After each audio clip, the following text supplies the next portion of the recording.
Hello and welcome to the Tyrant Training Show, the improv comedy podcast where guests are given total control of their own island, their own people and their own FIFA Peace Prize. Today I'm joined by the Australian comedian, the man half of the man puppet duo Sammy and Randy, multiple award wins with his solo show Hero Complex coming to the Edinburgh Fringe Festival this year. It's from the 5th to the 16th of August. I'm very happy to speak with Sammy J. Hello, Sammy. Kevin, hello, and hello to your listeners. I'm very excited to, I think, be the first Antipodean representative here as the Tyrant in Training. I have finally decided to let you on, let you people on the podcast. It's starting out very controversial. Was that intro okay, or do you want something more grandiose? Oh, look, I thought it was thrilling. You knew my name. You knew the broad sweep of my career. What more could I ask for? Exactly right. That's what I say to everyone on Tinder. Or you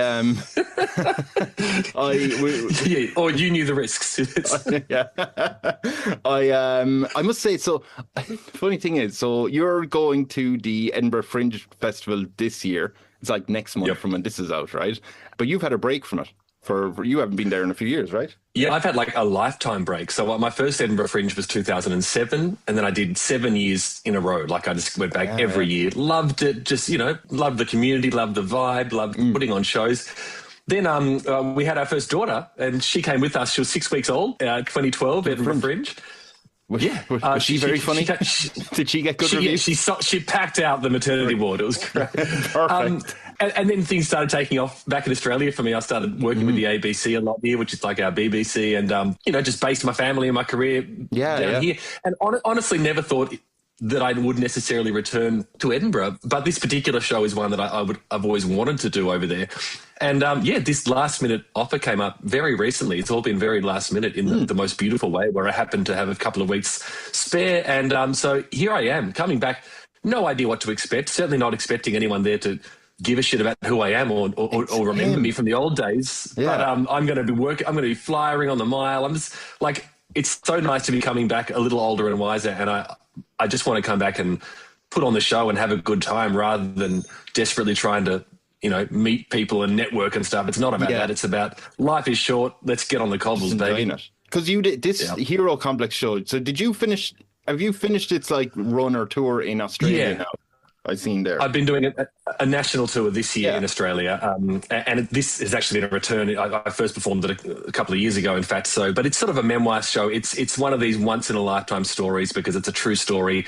It started in 1996 when I swapped comics with my school gardener, and then he sort of hung around in my life in very many weird, creepy ways and coincidences. So it's one of these shows that's hard to promote without doing spoilers, but it's had such a great reaction, and I've sort of dragged so many. There are so many weird and wonderful cameos in it, including people like Billy Zane and different politicians, and it's this beautiful little, perfectly rounded circle of a story. So I can't wait to see what people make of it over there. I went over to the Fringe last year for the first time as an audience member, right? And what I've realised is what I kept doing, a rookie mistake, was when someone would be canvassing to say, hey, look at my, do you want to come to my show later? They'd give the blurb, right? They'd sell it, they'd pitch it.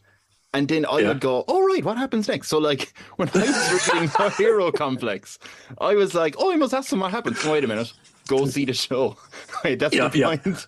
The blurb is the same as the start of the show, which, a federal policeman knocked on my door 10 years ago and wanted to see what was in my attic, which is entirely true. And so in the show, I literally start with that. And then I'm like, and if you want to know what happens next, just stick around for 55 minutes because that's the end of the story.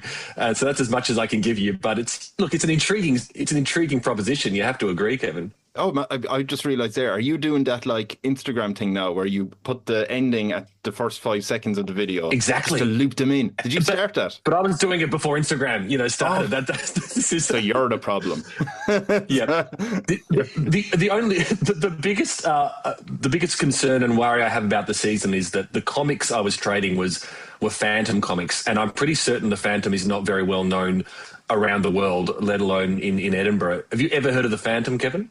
Billy Zane. Yeah, Billy Zane. The Phantom. God bless you, Billy Zane, because if it wasn't for that subpar movie in 1996, I think he's going to be my linchpin for how I can get people And equally, half the joke of the show is that I was into the Phantom when everyone else was into Batman and Superman. Like, I backed the wrong horse. So it's okay that people don't know who he is. It's about childhood obsessions. But thank you. I'm hoping that the audience had the same reaction as you, that at least they remember Billy Zane. I think you would remember the Phantom straight away from the suit. Even if you were like, oh, I'm not quite sure. And you show the suit, you're like, yeah, I know who that guy is. Great. There's not many dressing up like that. Yeah. So, well, he was the first costume superhero. He was 3 years before Batman. He just was vastly less popular. But he was the first superhero to wear tights and underpants on the outside and before everything. Superman as well. Yep, before Superman. 1936. Anyway, I'll tell you more about it in the show. I won't bore you now. Go to that, because that's on from the 5th to the 16th. So that's the first 2 weeks, basically. First 2 weeks, 12 shows. Yep. And I'll put up the links and everything else for anyone who's listening who wants to check out where you can get tickets and stuff like that. Yep. So it's on plus one night in London. Tuesday the 4th in London as well. I thought I'll just slip a show in there as well, since of coming all this way. I'm gonna add a link to that as well for the London show, which is on the 4th. And then where is it on in London? Do you know? The Underbelly Soho Boulevard. Which is one of it. You know, the Underbelly was my old venue back up in Edinburgh, so they're looking after me and giving me room. That's what I was going to say. Edinburgh. That the Underbelly Bristol Square. Yeah, Bristol Square. Yeah. Okay, I don't want to ruin anyone's idea of I go to the show, but what I'm going to do is when I get to the edit part of this, I'm going to go into the future, take some quotes from you that you're going to say over the next hour as you rule a country, and then slip them back in here professionally and play them. And then... Okay. But before I play these quotes, I just want to say, are you going to stand by everything you say in the next hour? Professionally and Kevin, religiously? Yeah. Every single word I will stand by, and I've heard. I mean, I'm a fan of the pod. You know, I know your work, and I know you'll try and catch me out. But I dare you to make me say anything over our conversation that I will come to regret. And it's not going to happen. Violent, sporadic, unpredictable murder. That's what I want for my society. I'm a humble man with humble aspirations for my children, but we don't have to pretend that all students are equal. I stand by the requirement of children to build my stadium. I'm going to end your damn career, you mother. Bring it on. Your daughter will never perform in the Fringe again. Sammy J cancels his one London performance in disgrace. Yeah, I'm not that successful a podcaster. I can only cancel the one performance. And you got to do it. You're a coward, so you do it from 10,000 miles away too. So I can't get you. I usually tell comedians, if you can just put one performance there you want cancelled, I'll do that, and then you can promote the rest. Okay. Yes, let's get into this running a country. All right. Right. We both know that you shouldn't take over a country. That's wrong, right? Yep. I mean, I live in a country that was taken over, so I can attest to that. Yeah. And hey, Irish, we know what it's like, right? Yeah. So what I'll do is I'm gonna magic up a country for you somewhere in the world, right? And that'll be your island that you can rule forever. Before I get to a map to show you where that is, are you okay with a population of 10 million people?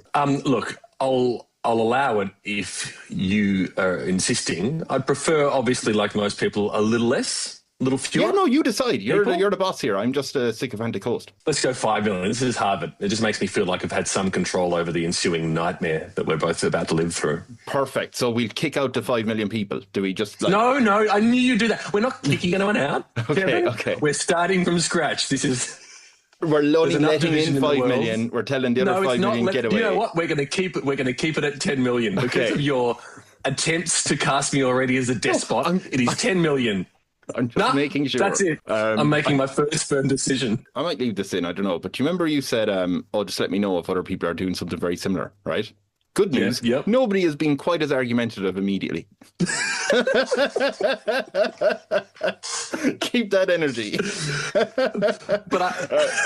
But I have heard people get very nervous about suddenly appearing like they're committing genocides very early in their island paradise. They signed the contract before the episode. So what I'll do is, okay, you can keep your 10 million. That's fine, right? Okay, thank you. Revisit that. But I will show you the map of the world, right? This is just asking you where you want to put your island, what sort of weather you like, that sort of thing. So there's a map of the world. The blue is water. Have you any idea where you would want to put your country? Like, would you leave it near Australia, near Edinburgh, anywhere else? You know what? Maybe I reckon a cooler climate, just because I want to mix it up, and I am in Australia where it does get pretty hot. So we could could head either quite far north or quite far south, but maybe Arctic Circle sort of vibes. Oh, you're going up. Wait, are you going up to the Arctic Circle? I reckon we might be heading towards Greenland. And you said you wanted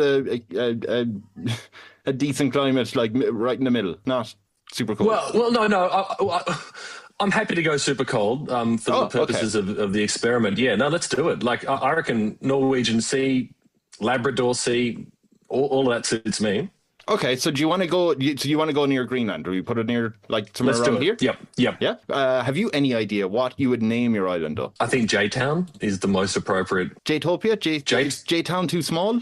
Or do you want that sort of vibe? No, I'm a humble man with humble aspirations for my people, and I think that going too big too soon would be a mistake. So let's keep it at J-Town and see if the shoe fits. Yes. Okay, J-Town. You'd rather be an amazing J-Town than a subpar J-topia? Yes. J-tropolis, that's unworking. That'll be cut out. Does the J stand for anything in J-Town? Like Joytown? Look, again, you're trying to get me in trouble, Kevin. No. Joytown. It stands for the middle name of their benevolent leader, who I understand, unless you say otherwise, will be me. So so I think it's just a nice reminder of where they've all come from and where they're going. Absolutely legitimate. Speaking of your name, do you know what your official title would be? Like, what are people just calling you Sammy J, or anything more prestigious? In the territory that I'm envisioning, it would be Sir. Right. And I mean, not with your Sir background, Gay, just you look like young Alfred. Let's put it like that. I put some thought into this. Kevin. And I think simply Sir for my role as leader. I think that'll do. Yeah, you a bit of courtesy, right? That people have to show you. Just starting each day with a little bit of respect. Do you want to wear? Do you have any official attire? Anything that you would be wearing? Yeah. I think I get around in a suit in general, but for ceremonies, some level of academic gown. Maybe for a bit of theatrics, the mortarboard as well. Up on the head, up on the old noggin. You know what do you call it over there? Is it a mortarboard? I think we call them stupid. Outdated. Yeah. No, but but you bring it back. Bring it back Back for this. Yeah. I guess this is mostly an audio podcast, but your background there with the manor, big manor, is that your sort of house? You want that sort of vibe with the grounds? Well, I'm seeing this as it's to describe it. It's actually it's a bit of, I guess, sort of fancy British school vibes is what I'm going for. Yeah, this is not my natural territory, but I'll tell it to you straight, Kevin. I want to run my island like a school. Like a Hogwarts or like secondary school? What's secondary? Nothing magic. Just teenagers. But teenagers. You just want teenagers, 10 million teenagers on your island. No. I want the adults to be living a constant school experience, because I feel like as soon as you leave school, your brain just starts to melt away. Your social network just becomes incredibly small, and you never learn anything new, and you're not forced to do all these subjects you've got no interest in, but they get you out of your comfort zone. That's what I want for my society. So you want your 10 million citizens to constantly be in education while working. Obviously, they're not. The country's not falling apart. No. You're making assumptions. No one's going to be working, baby. The only people working. Well, we'll get to that. I've got a plan for that. The adults will have a school schedule every week, including sport, cooking class, library time, free time, recess, lunchtime. I'm not sure if you call it recess over there. Playtime, lunchtime, playtime, and a whole array of subjects and activities. So it's not just all that. We didn't learn things at school all the time, Kevin. We were dicking around half the time. Yeah. That's the social. Just trying to extend it out so that all of life becomes a school. This is my dream. This is my pitch. Who's coming with me? We'll see. Because wait, you said you had a plan for people who are like working, like the working part of the. What happened there? And this is the bit that I think could have some blowback. But obviously, this means that if all the adults are having a school experience, the children will have to go to work for us. They'll have to work, like in terms of services, trains, shops. Labour, all of it will, of course, be the children. Yes. Okay, so the children they won't need to go to school because they'll go to school when they come of age. Oh. They'll have school to look forward to. Yeah. Yes, that's not bad. So when you get really old, do you get to what do they call kindergarten or Yeah. Exactly, yeah. And so the joy that you just experienced, I saw it on your face, Kevin, that's the joy every single citizen of J-Town will have when they turn 18 and they get to start kinder. No, okay. Or whatever. Yeah. Whatever you want I to can't call remember. I haven't been a child in years. But if I was getting older, I'd know. Okay, J-Town isn't bad. Yeah, what do you mean? It grows on you. Now, I do have a problem with like airports having mostly children flying the planes. But besides that, dude, okay. So you are you were the teacher of the whole thing, right? That's the way they kind of view you, as a really respectable teacher. Headmaster sort of vibe. Headmaster. We'll probably need more other staff running things. But exactly. The punishments, people wouldn't do much wrong, I like to think, in my society, but they don't get fines, they get detentions. They don't get suspended. They get suspended, or they possibly get expelled if we need to kick them off the island. But it's just a simpler time. We're trying to remove ourselves from this modern world of warfare and immigration. People being kicked out. No, none of that. This is just a nice, friendly, schoolyard loving embrace. So people wouldn't so much get in trouble with the law. They'd get they would, but they'd get like detention. Well, they would. Is what you're saying. Yeah. When a policeman pulls you up for speeding, you're just getting told off by the teacher. You're being asked whether you're proud of your actions. You're being, asked what you do differently. You're possibly slapped with a detention. You literally have to go and spend an hour with other citizens who have done the wrong thing. Standard fare. We all know this. Prison is but it's not prison. No, but it's not prison because it's just for an hour. No one goes to prison for an hour, Kevin. Oh, no. Well, I mean, if you're drunk on a night out and you kind of... Well, sure. But yeah. But if you kill someone, you're going in there for longer, surely. Yeah, I would have to say, and you're making me now, I've never wanted to do policy on the fly, but I think murder in J-Town would definitely result in a suspension, and that's when you don't get to go to school for a defined amount of time. Just a helpful note, when I get very silenced because I'm internally thinking that's an out-of-context quote, when you kill someone, you get put in detention. So that's very good. That's fun. Well done. I'm not catching you out in this. I'm not going to catch out old Sammy J, sir. Sammy J. All right. I have another question about your people, though, instead, right? Because what I want to know is, for the people who are outside of J-Town, in the rest of the world, what would they say is a stereotype of your people? And I know stereotypes are wrong, just a bit of fun, but what would be like a positive stereotype, right? I think really just really brainy, very, very well educated, almost, too well educated, some would argue, and probably the idea. I imagine the criticism that would be made of J-Town is that citizens don't have very much freedom, or they can't choose what they want to do in life, to which I would say they're getting more freedom than anyone, because every week there is a thorough and fulsome curriculum of activities, camps, sports, music, arts, and it's varied. And Kevin, this is why it came to me, because life is so monotonous when you get older. It's the same. And I think back to school and think, I hated it half the time, but gee, there was variety. Can I request one feature? I don't know if you had this over there, but when I was in school, primary school, so when you're like 8 years old or whatever, every so often, a random person would show up with a van and there'd be a load of books inside it. I think it was a bookmobile. And you'd go in and pick out books. It was a load of fun jumping into the back of a van of a stranger and pick out books. You come out, Kevin. We can workshop this together.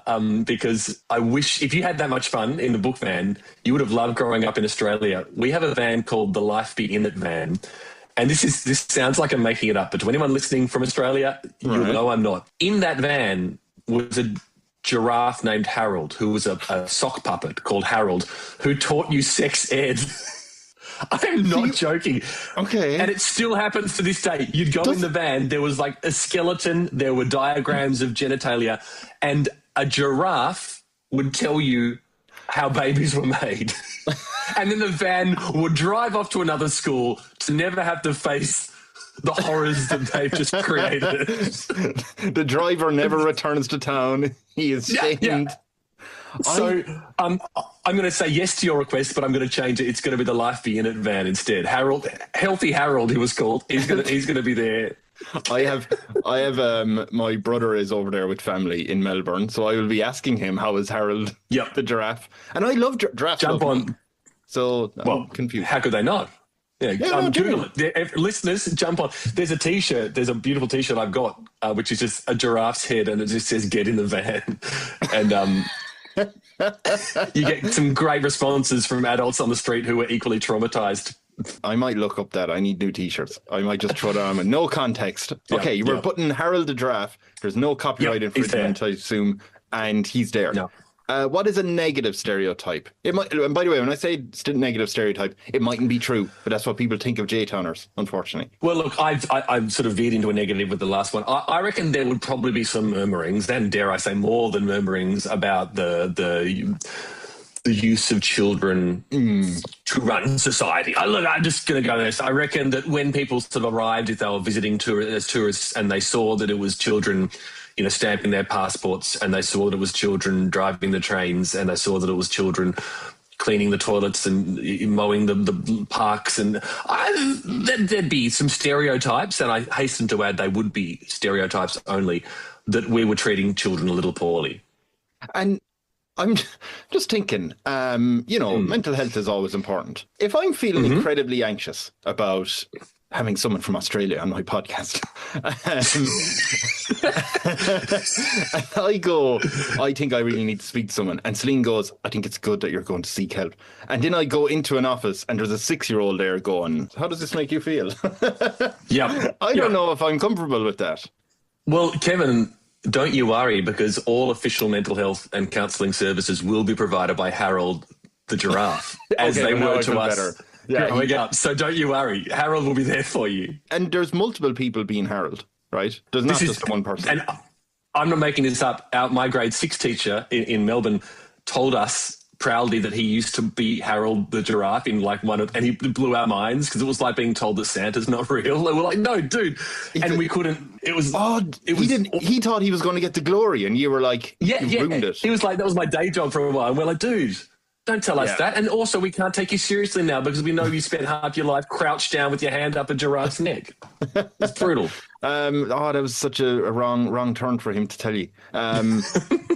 What I'm going to do is, right, now that we've fixed up your country and every facet of it is... I'm feeling pretty good about it. You have an army. Don't worry, just need to know, do you have an army? Or what I should ask is, do you have personal security as Sir? Do you feel like you need security around you? No, it's as I say, we're taking the school ethos and we're magnifying it. So I would have senior staff, and I would expect them to have my back. Yeah. Okay. Perfect. What I'm going leadership to team. Leadership team. Yeah. I am going to roll a D100 dice. Have you ever played D&D or anything like that? Or RPG? Only lightly. Like, I wish I could play more, which is why I was so thrilled to be joining you. So I'm here to learn, but with great enthusiasm. What I'm just going to do is I'm going to roll a D100 dice, and then whatever that says, that's going to be your percentage of an approval rating. If you would like, if it goes above 90%, you can have another country in the world. And what I mean by that is you don't take it over. There's no conquering. They willingly join you, right? Great. So you can be like, yay, an empire. But if it goes under 10%, they will leave you again. Yeah, I don't want to spoil it, Kevin, but I'm pretty sure the world I've laid out to you and your listeners is definitely going to be above 90% when you roll that dice. Absolutely. I've just got a good feeling about it.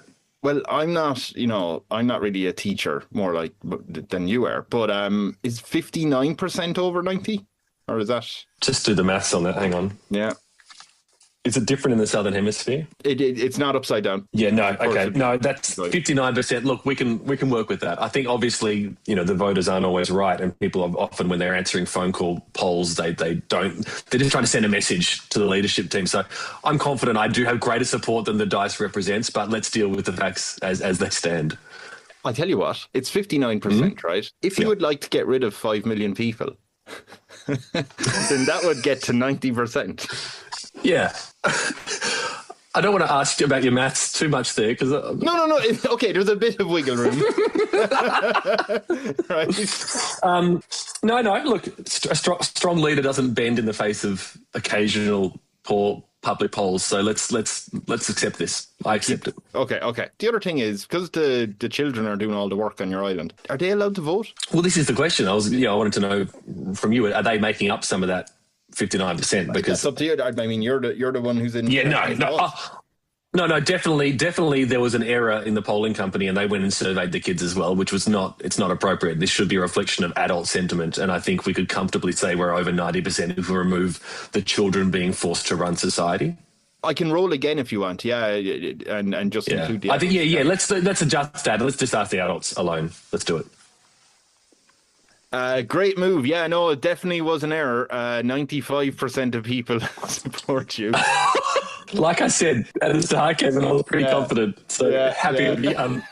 I wish I made that up, but you were beloved across. I think sometimes you just got to manifest success by acting cocky until the dice proves you right. So happy to be here.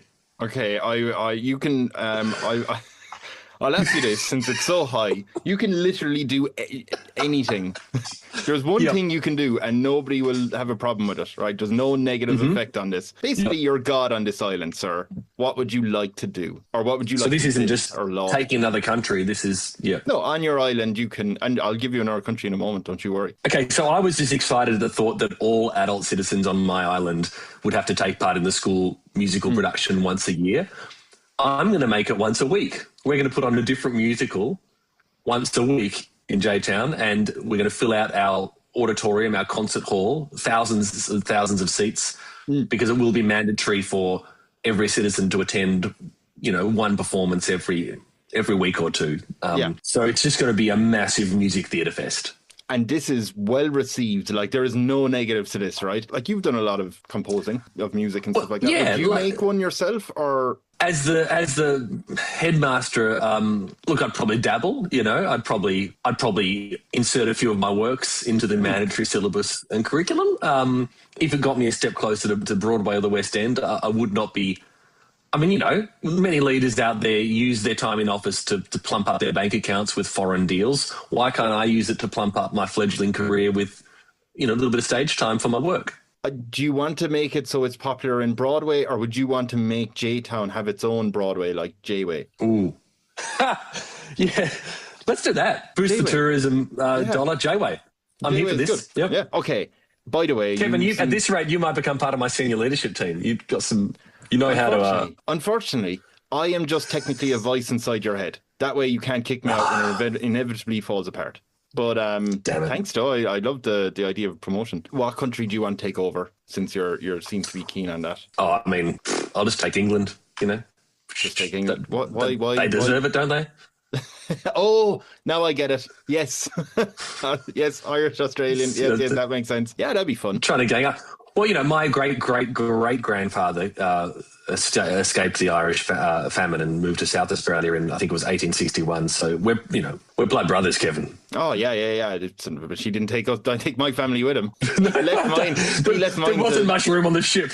The Ryans begged for a spot, but it was like, no, sorry, mate. It was like Leo on the Titanic. My great-great-great-great-grandmother.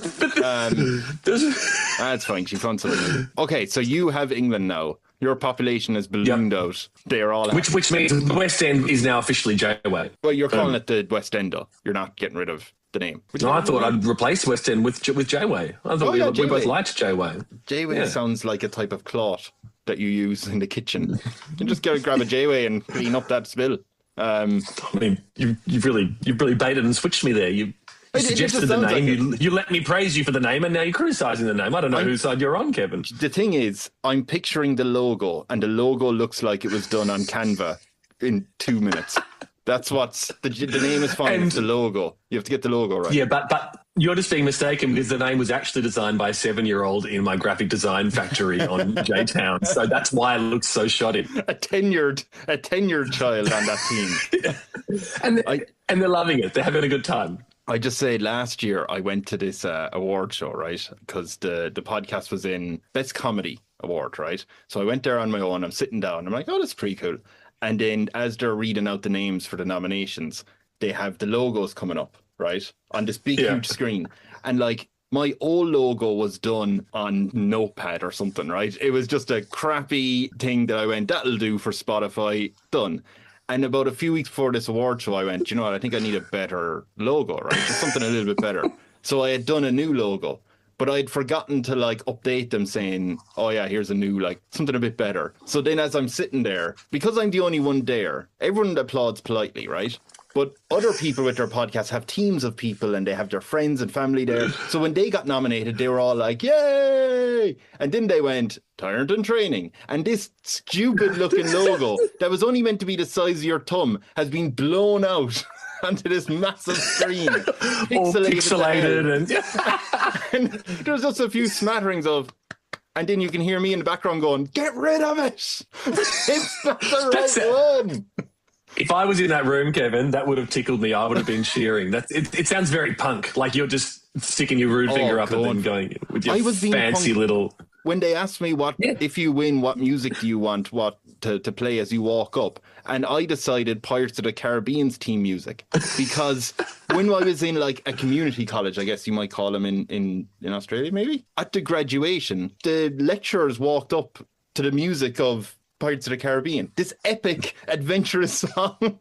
And I was like, that's very funny. I want to do that. But anyway. Brilliant. Well, it's a banging soundtrack. And I think, I think soundtracks to everyday life in J-Town, actually, I'm just going to throw that in the mix as well, because, why not soundtrack moments in life, on the street every morning, blast some happy music. Bedtime music for all of society, just speakers on the street signs, giving people the rhythms and soundtrack of their day. Yeah. You need music to get through the day, right? You get more jaunty about it. Because I was going to say this actually earlier. You, I imagine, are going to take the lead on the national anthem, right? You're going to create something. Yeah. I mean, the school song equivalent. So it'll be a little bit Latin, a little bit drab, but it'll stay with people for a long time. I wonder what the most modern national anthem is. Yeah. Do you know what I mean? It all sounds very it sounds kind of the samey, usually, national anthems. Yeah, they do. You have a new energy. Australia would be comparatively one of the newest ones, because it was only like 1975 or something. They had like a vote on it, because before that it was just God Save the Queen, and then we decided to. But it was a real shame, because we've got a beautiful song called Waltzing Matilda, which is all about a dude stealing sheep and getting chased by the cops, which is very Australian, But no, that lost out to something a little bit more royal and regimented. But I think an anthem for J-Town would be a full-throated affair. Everyone has to stand up, sing it loud, sing it proud. Waltzing Harold. Something like that. Waltzing Harold. Yeah, that'll do. I missed that when you first said it. I just want to acknowledge that to listeners. I was like, I'm getting that in. Before I was.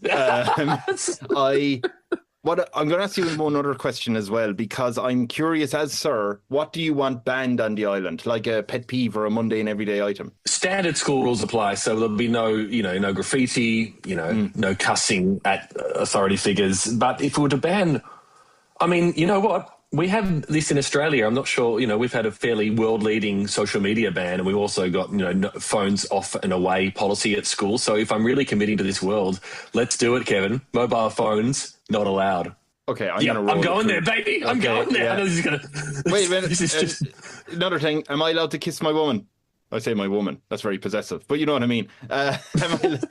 Like at home... Yeah, no, but at I don't know where we go as adults on your island, the school, yeah. Well, I mean, it's the equivalent of the workplace, but it'll be a school place.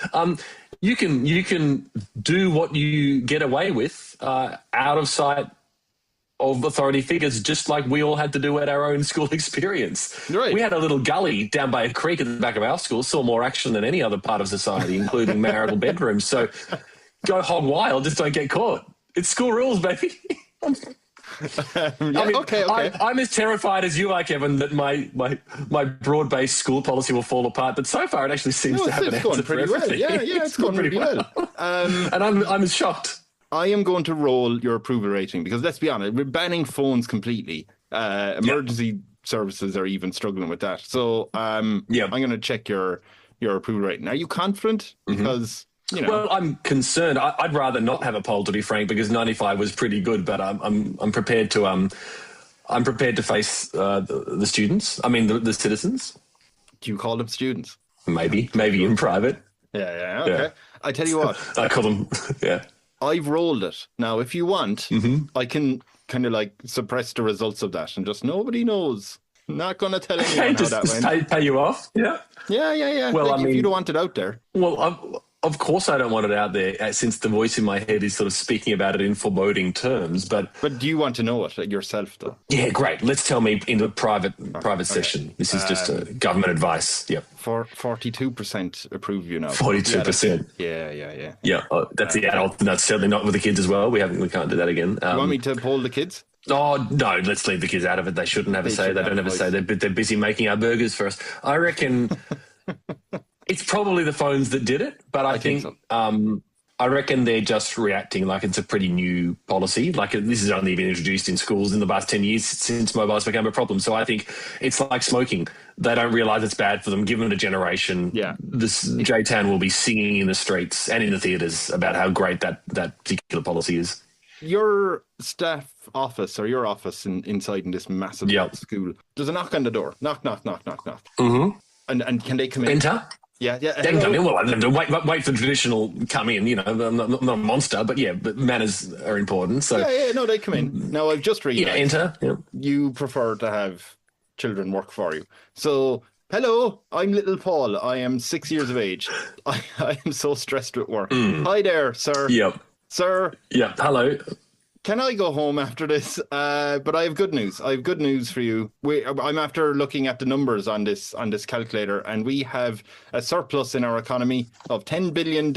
Well, that's a bonus to you, little Timmy. So well done on your day's work. My name is Paul. What do you mean, little Timmy? No, I'm talking to Timmy standing behind you, Paul. Paul, you're fired. Timmy, congratulations. Hey, how are you doing? Get out of here, Paul. He kicks him. He's a bully. Yeah. He's a bully. Yeah. So, this is the face and voice of a man realising in real time that you're correct. The staff will have to be children, and they will be running all of the programs at the school. This is, and we're over half an hour into the planning session, Kevin. This is the first moment I've felt a little bit of pressure and a moment of doubt. So this would be my inward focused song were this a musical. But I think we've got to push through. I believe in the children, and I believe in their ability like to step up. 10 billion in surplus, by the way. Your country's doing great. Yeah, exactly. Yeah, buried the headline. That's a fantastic result. Nothing to see here.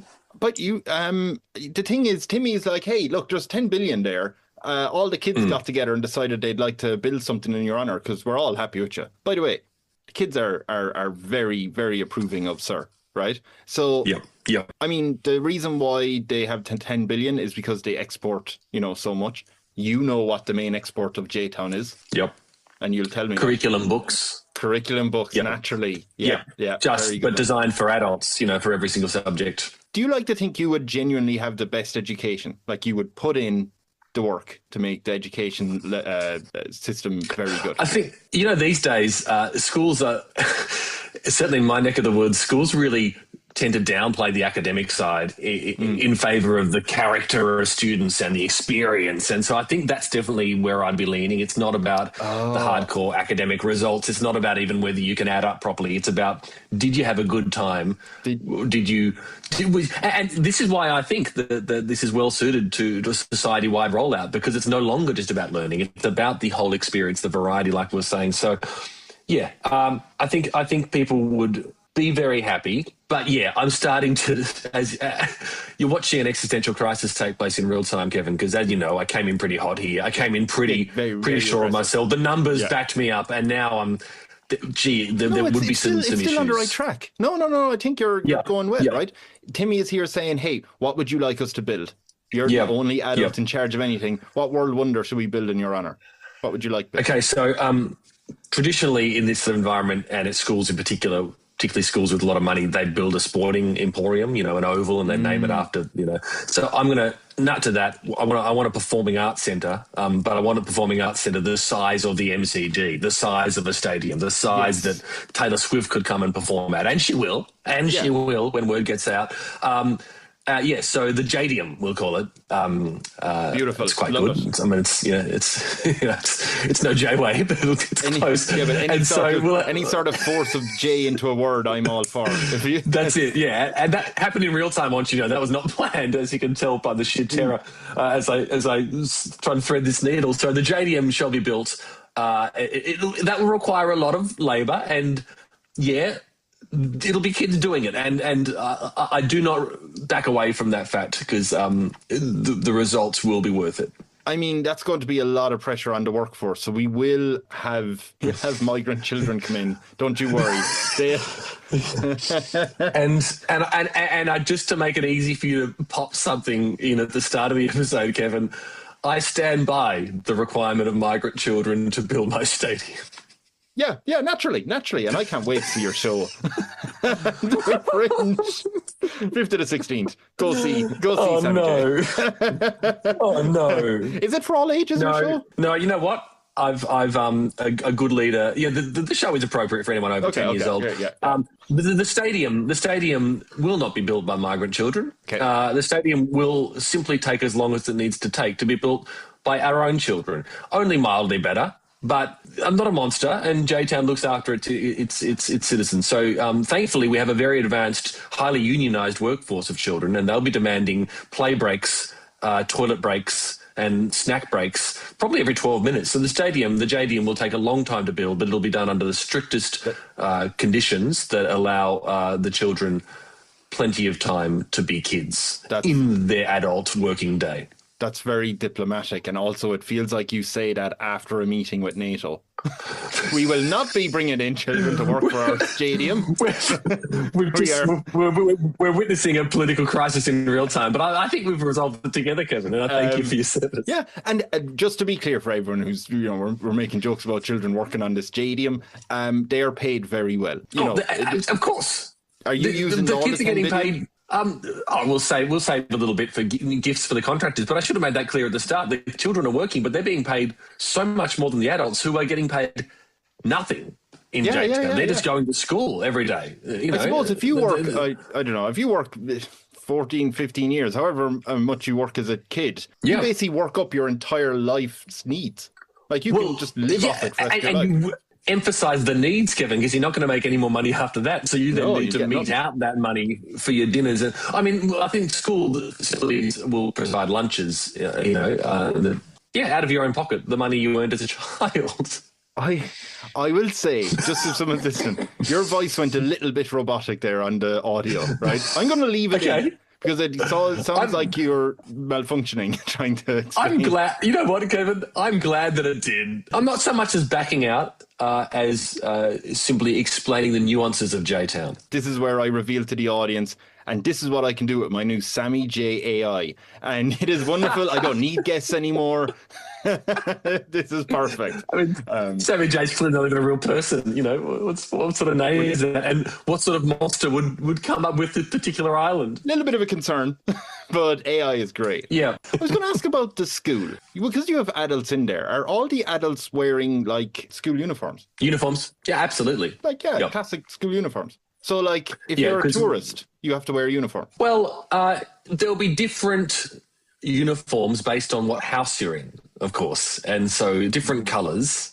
Right. This is veering, it sounds, into Hogwarts territory. No, none of that. This is just the traditional, every school has different house systems. So there'll be a little bit of expressiveness available. And I'm prepared, quite frankly, at this stage of the game to make those houses quite radical and quite flamboyant. So more than happy for sequins, glitter, capes. I want my students and citizens to be able to express themselves on a daily basis. Well, because I want to get an idea of what they look like. So I'm just going to type in on Google, adults in school outfits, school uniforms. Oh, no, wait. No, back out of that. But the houses you're talking about, I need to know at least 3 names of them. I think bullies, nerds, victims, cowards. What? I'm just going back over all my own high school tropes. Okay. Because now that we're a society, we don't have to pretend that all students are equal and that some kids aren't hating every second of it. We'll have to have theatre kids as one of the houses. But then the joy will be that whatever house you're in, theatre kids. Oh, I think I said feeder kids. Theatre, sorry. Yeah, theatre. No. Sorry. No, I'm wrong. That was like feeder kids. Like, what, you just feed them to the bullies? What's the... I'm quietly proud it took us this long for my accent to destroy everything. But theatre kids, I think you're sort of pitch perfect sort of vibes. But the joy will be once everyone has indeed chosen their preferred house, whether it's sporting or artistic or academic, they still then have to take part in every other subject because that's what school was. And that brings us back to the founding principles, Kevin, the constitution of J-Town, which is that everyone has to have a go at everything all the time. And we can't just revert to our adult preferences and hide in our own little communities. We've got to all be together. And in my view, Mr. Speaker, that is the joy of J-Town. That's what's going to ultimately unify the citizens.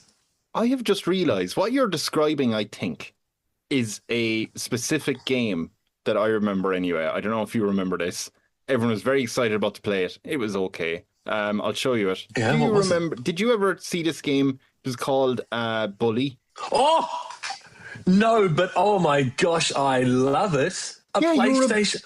Yeah. Oh, what, you were the bully? You didn't get to take down Bully? No, you were the bully running around beating up kids and I guess teachers and stuff. So there must have been a equivalent game called Nerd, surely, where you could do the opposite. There was Leisure Suit Larry, but I think that was a very different energy. Yeah. Oh my gosh, that was my introduction to the internet. What a game. Yeah, I think for a lot of people. Right, that was the first. You can play games on the internet. Oh wait, what? Oh no, sorry. No, this is, and I've misspoken. This was for me 1992, way pre-internet. It was just a game that you loaded on a floppy disk. There was no connectivity when I first played it. I think maybe it must have been late 90s where they released it. They remastered Leisure Suit Larry.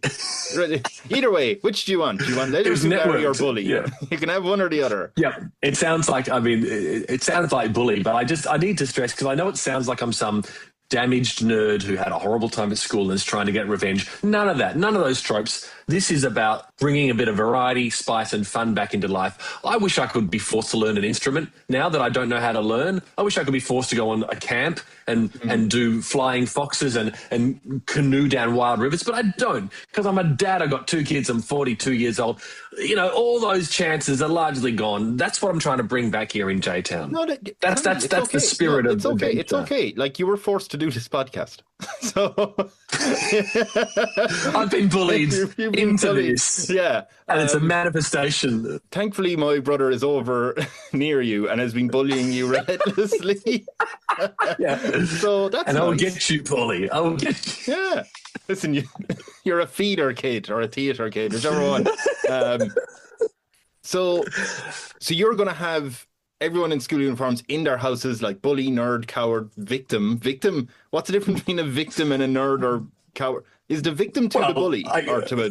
Yeah. Yes. No, I was thinking bully and victims, but, I would not want that to be misrepresented at all. So, yeah, we will lose victims and we'll just have nerds, bullies, theatre kids, sporty kids, and let's call them floaters, the ones who seem to just get by wherever they go. Right. I mean... Not necessarily always remembered.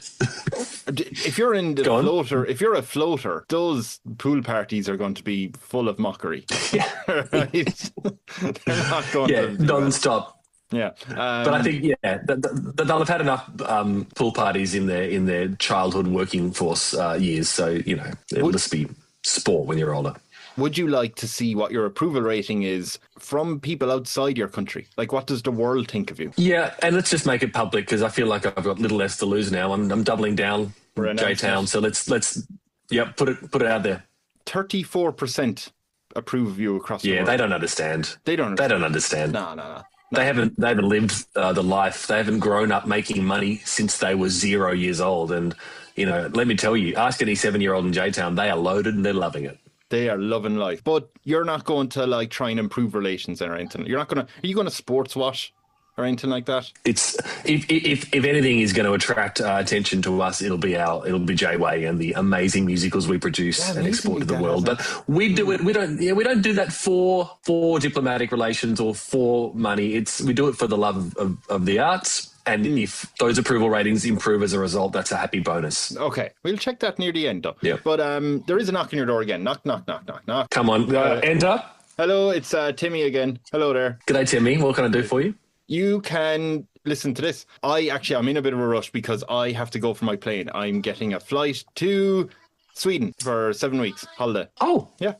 And have you submitted a leave request for this, Timmy? Yeah, I put that in ages ago. I've been working like a puppy. The JDM hasn't been finished yet. And that's the great thing. It has just been finished. Just finished. Oh, wow. It's just completed. Yeah, well, 7 billion it cost. Fine, absolutely fine. You're free to go on your Thank you very much. Sweden. Sorry, just before I go, I got an email there from the International Monetary Fund. So it turns out we never had 10 billion. Looks like there was a little minus sign on the old calculator there. So we were actually 10 billion in debt. So we're now 17 billion in debt. The IMF are just wondering how we're going to make money. I'll leave you at that. I'll be back in 7 weeks. Bye. Okay, see you, Timmy. Have a great trip. Thanks very much. Trip. And attention, citizens, this is your headmaster, do you have the J. intercom? This is going through the speakers that plays the music. Just letting everybody know we will need to double down on our musical theatre output because we are considerably in the red as a nation. So I expect everyone to be attending compulsory music classes for the next month until we produce another Lloyd Webber / Lin-Manuel Miranda. And off the back of their collective efforts, we're going to see ourselves soar financially and artistically. So we're going to sing our way out of trouble, Kevin. We're going to sing our way out of trouble. Something I should bring up now. You have J-Way. The West End is also J-Way. Everything artsy is J-Way. It is a conglomeration at this point. But are all the artists who are actually performing, like that's their job? So therefore, are they not all children? Well, no, it's school production. I mean, that's the official title. And so they'll be expected. Production. You're right in that they will be expected to bring world-class performance skills to the role.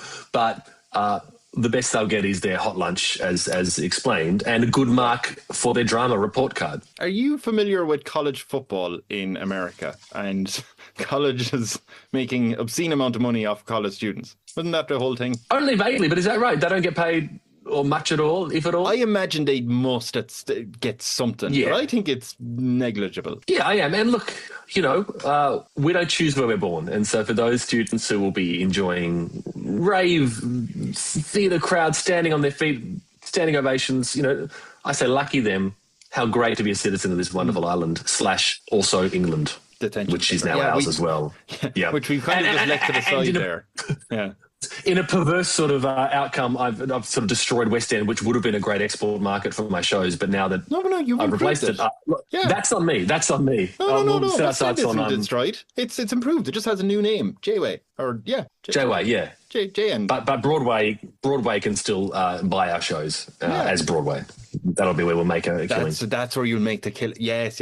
Yeah, I should bring up the England, the UK thing, because we've kind of skipped over that. Apart from the West End being renamed J-Way, soccer, football is a major thing in the UK. Are we basically putting it where they're all children now playing? Look, it would be remiss of me as the first Australian with you, Kevin, to not simply replace both those ball games with Aussie rules, AFL football, which is of course our wonderfully violent, sporadic, unpredictable game where safety comes second to entertainment. So I think I'm going to call it, we're going to get rid of soccer and football, whatever you want to call it. We replace it with the... You're Googling it, are you, Kevin? You've never watched an AFL game in your life. I do. No, Aussie rules. Yeah, no, Ireland and Australia always play each other every year, every 2 years. Yeah. No, there's a few traditional games. Yeah, it's great. Yeah. It's a great game.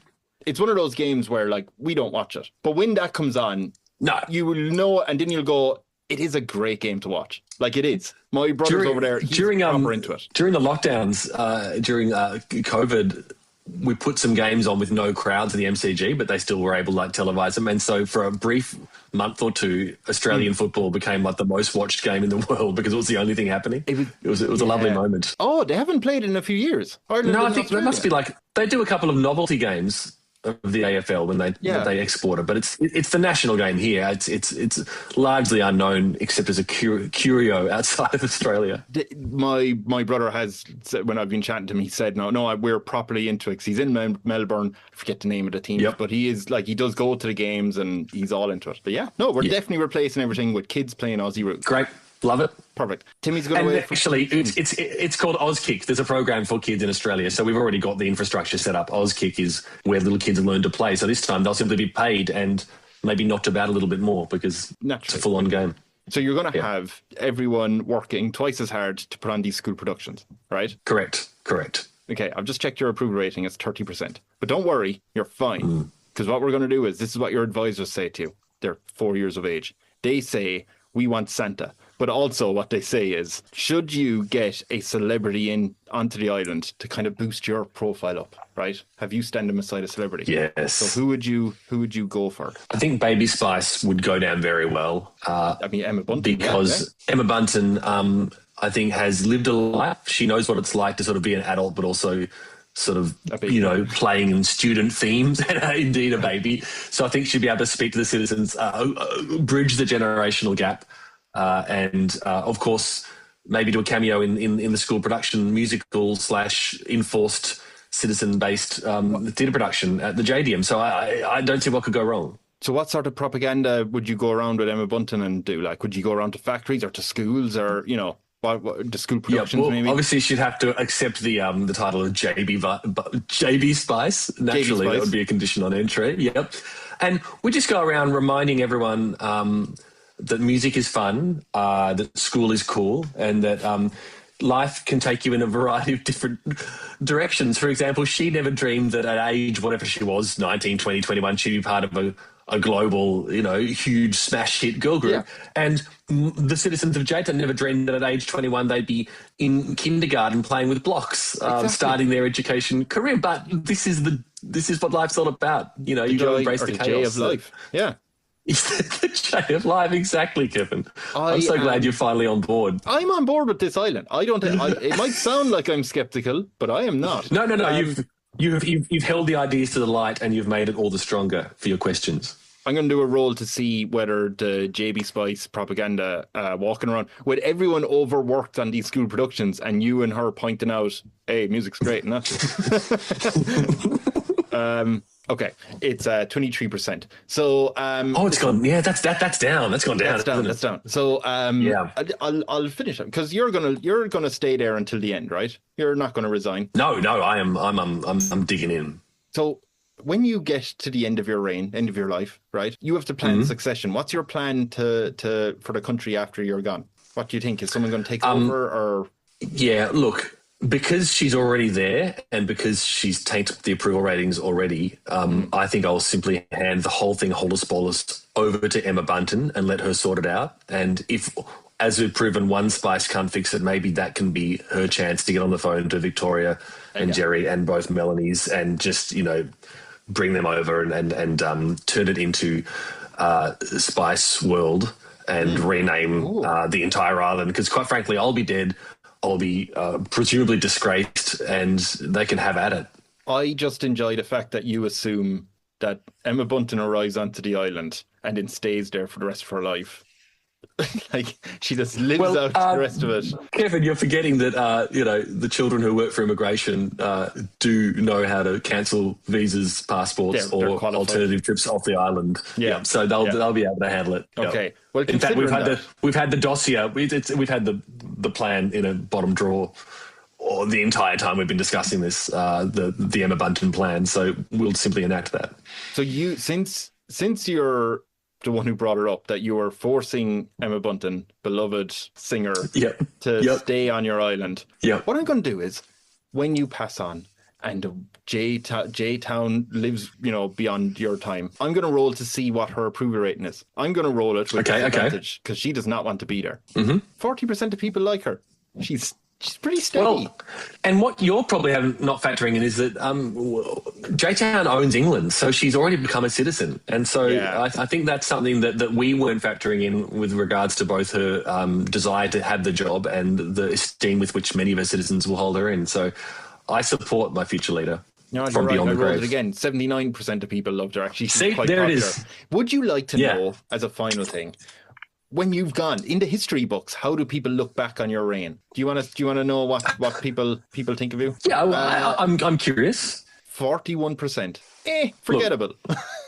Is what they thought. I'm pretty certain that included current children when that poll was taken. Can we roll it again, please, Kevin, without the children, as it's discussed, still only the adults? Yeah.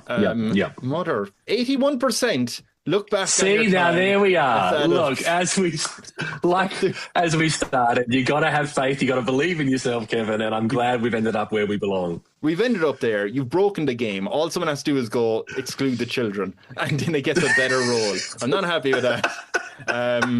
Once again, Sammy, I might call you sir from now on, especially over in the Fringe. Thank you very much for joining. I will mention again, your show, Hero Complex, is on from the 5th to the 16th of August. Yep, that's right, in Edinburgh, and one show in London on the 4th as well. Yes.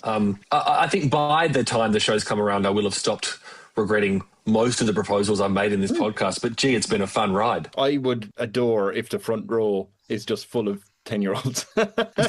And they're like, something's gone on here. And my heart sinks. But then, as is tradition, I remove the children. And then suddenly Emma Bunton walks in and gives me a standing ovation. It's going to be great. If you're like, the front row is 10-year-olds. Wait a minute, that's security. That makes sense. Yeah, that's fine. Yeah, that's correct. Yeah. Okay, bye, everyone. Go see this in like a month's time. All right, bye. Thanks for having me. What a joy.